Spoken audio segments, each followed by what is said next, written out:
মই আহিছোঁ মিচিং কিটচেনলৈকে আৰু আপোনালোকে সকলোৱে জানে সকলোৱে প্ৰশিক্ষণ হ'ব লাগিব মিচিং কিটচেনৰ থালিখন হয়তো আপোনালোকৰ মনলৈ আহিছে নিশ্চয়কৈ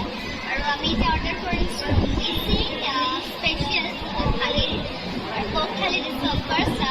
মিচিং কিটচেন হয় বোলে পৰ্কে নাখাওঁ দেন কি হ'ব সেয়ে মই আপোনালোকক বিশেষ এটা জাষ্ট মিচিং কিটচেনৰ যিখন স্পেচিয়েল থালি